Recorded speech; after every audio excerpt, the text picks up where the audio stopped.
This is it, kiddies, the final nail in the coffin. We have arrived at the final episode of Tales from the Grid. In today's episode, we're going to discuss the bone-chilling horror experience on the PlayStation 4. Today we're going to talk about Until Dawn. We're also going to reveal our all-time favorite episode of Tales from the Crypt. And we're also drinking a beer from one of our favorite local breweries. Today we're drinking Oktoberfest by Confluence Brewing Company. If you're new to the channel, make sure you hit the subscribe button and ring that bell icon so you never miss an upload. And sit back, relax, pour yourself a beer if you care to, and enjoy this episode of Gaming Off the Grid.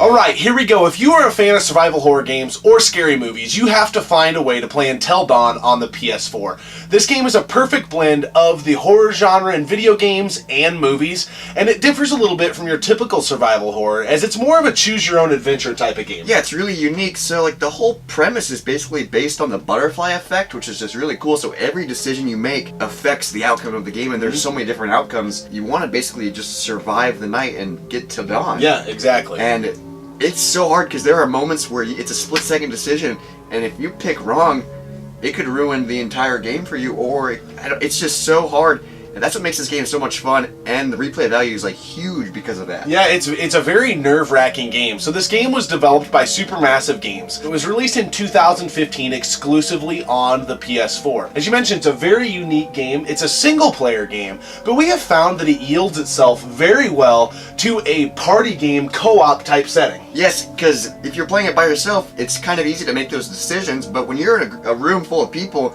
and you're like, do I do this or do I do this? Some people in the room will say, do this, and you're like, so it's like a debate back and forth, and that also makes the outcome different than how you would play it alone. It's a ton of fun. One person has the controller, the three other people there are like watching this movie, if you will, unfold, and they can be in charge of going to get drinks or whatever it takes to get through the evening, and it's just a great game to sit down and play around Halloween. Yeah, we had a couple of friends over when we played the first half of it with them. When we got to those decisions, sometimes the room would be all in the same vote, but the person playing would pick the other thing. Yeah. Just because, they're in charge. And well, it's very it was suspenseful. The game is very nerve-wracking. You already said that you have to make snap decisions. Sometimes you don't even quite know what you're gonna do. Like, there was a scene where I killed this elk or a deer, and it was like first time in the game where I had like a target and had to line it up and hit it, and if I wouldn't have, who knows, it would have changed something, but I was like, oh, that's what I'm supposed to do. Like, it kind of directs you into it, but I think that was the bad decision. Yes, it was, looking for sure. back. Yeah. Without giving too much away, this game is absolutely terrifying. It's a twisted horror experience like none other that I've played on a console. It reminds me of the Saw movies, kind of. Oh, yes. Because it's very dark. It's very dark and very creepy, and there's, like, torture scenes, and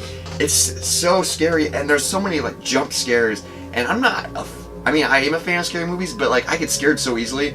And this game, I was like jumping and like screaming, and it was a thrill. And it's kind of got a twist. So we got to a point in the game where, we thought the main culprit behind what was going on had revealed themselves and that we had figured out what was happening. But there's a whole nother mess going on up in these mountains that starts to reveal itself at the point where you think you may have figured everything out. And it's just so crazy because, like, the story twists, and it goes from like you're playing as this character in this part of the area, and then it cuts and you're over here playing as a different character, and you play like as all these characters. It's just really cool because sometimes you hate the character and you want them to die, and sometimes you love them and you don't want them to die. It's tough. Another thing I want to say about this game is the visuals and the way the camera follows you around is so cinematic, and the cinematographer in me absolutely loved some of the shots because like you'd be walking and the camera would be like panning around and it'd be like this really creepy shot, or like it would be like a low Dutch angle shot.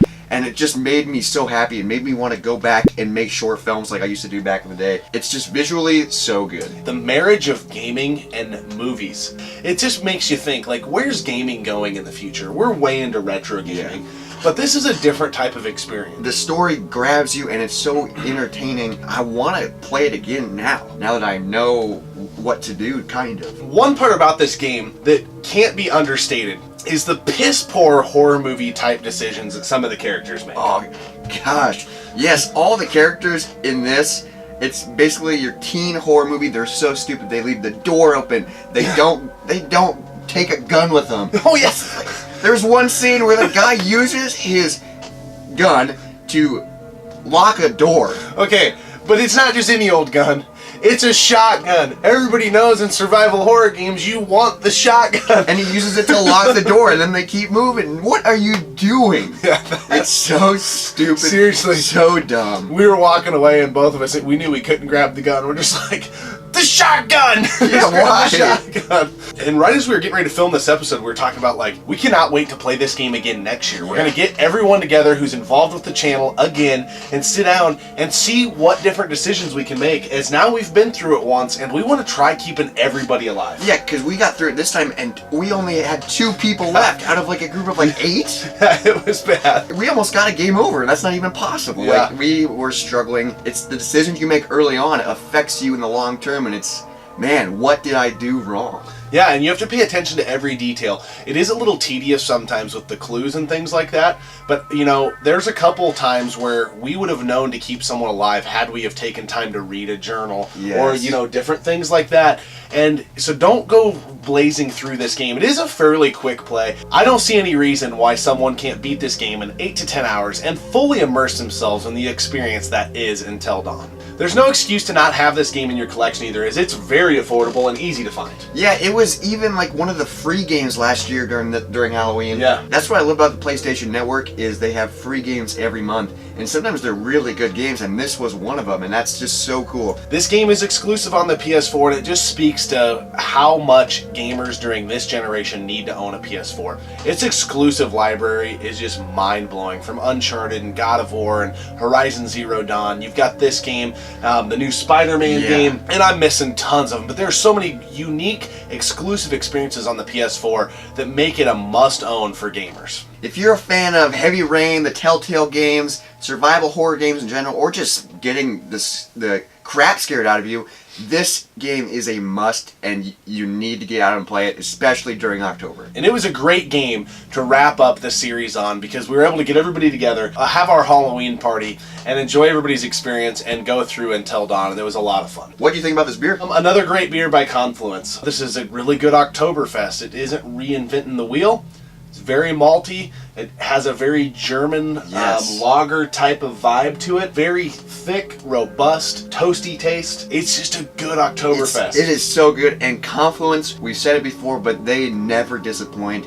They're a local Des Moines brewery, and every beer I have from them is absolutely phenomenal, and it's right to the point, and it's exactly what it should be, and this is just exactly what it should be. It's a perfect Oktoberfest beer. Yeah, absolutely. It's one of my favorite Oktoberfest beers, and it was a great one to wrap up the series on for sure. Now let's move to the moment you've all been waiting for. Let's reveal our all-time favorite episode of Tales from the Crypt. This, for us, was a very fun list to make, and usually there's some debating back and forth. We got down to our top 5 relatively easy, without much back and forth. It was a very easy list for us to make, and the number 1 episode was an easy decision for us. Yeah, we both agreed, because the first time we saw it, we were like, oh my gosh. We watched it multiple times in a row. It's just so good. This is the pilot episode of Tales from the Crypt, The Man Who Was Death. Yes, this episode came out in 1989. It was the very first episode of the series, and it has one of the best played roles in the entire series. William Sadler plays Niles Talbot, and I don't know how there weren't awards won by his performance in this episode. Yeah, he does so good, and I love the way the story is told. He's talking to the audience, like he's staring at the camera and talking, but then he's also like in the scenes. Yeah, you were way into that. That And was awesome. it's so cool. And so the story's basically, he's an executioner, he pulls the switch, and he absolutely loves his job. Yeah. And he watches the people that he kills, like, in the eyes as he pulling the trigger. He loves it. But then, in the state they live in, they get rid of the death penalty. So he's out of a job. But he loves killing, and he loves the justice of getting people what they deserve. So he goes out, and like convicts that should have gotten the death penalty, he goes out and basically kills them. Yeah, it's your typical story of someone who takes their job a little too serious. You know, we work to live. You should not live to work. And that is something that Niles Talbot loses sight of, and he loses himself in his job. There's a quote he has in the show that's something to the effect, if a man isn't good at what he does or good at his job, what good is he? He wanted so bad to be good at his job that he just took it too far, and he continued to do his job even when he didn't have his job. And the way the story is told, you get behind him and you support him and you see like his methodology and like you kind of support it even though it's bad and he's literally killing people, but like it's really cool. We don't want to ruin the ending because you need to go watch it. And as far as I'm concerned, all the decisions he made, even when he didn't have the job, were the right decisions. Those people needed to go. So kudos to Niles Talbot for a job well done and a fantastic episode. This is our all-time favorite episode of Tales from the Crypt, The Man Who Is Death. And if you haven't watched it, you gotta get out and check it out. And before I wrap everything up, I just want to say thank you for tuning into this mini-series. It was so much fun to make. We were so excited, and I hope you guys enjoyed it as much as we enjoyed recording it. And if you haven't seen any of the prior episodes, we'll leave links below so you can watch them because it was such a fun time going back and playing October games, drinking October beer, and diving into the countdown of Tales from the Crypt. And as always, thanks for tuning in and subscribing to the channel. Keep gaming, keep drinking. We'll see you next time on Gaming Off the Grid. This is it, kiddies. The final nail in the coffin. Yep. Somebody's Heine's crowding my icebox. I don't know about yours, but...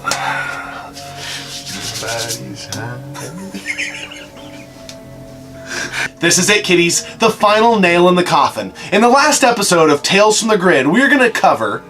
Damn. Called an audible there. Cover our asses. We're also drinking Oktoberfest from Confluence brewery.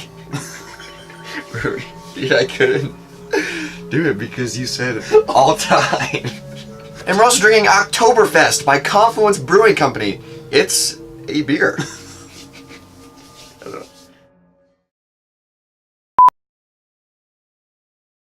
Alright, before we finish off this amazing mini-series, it's been so much fun.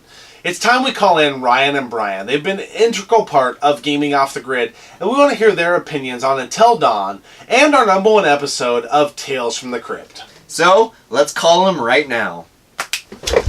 Alright, now that you guys finally made it, what do you think about this episode of Tales from the Crypt? Well, first of all, where am I? Second of all, I love Tales from the Crypt. Well, I thought the episode was absolutely electric. Oh, that... Mr. Crypt Keeper is in the building. Yes. That is awesome.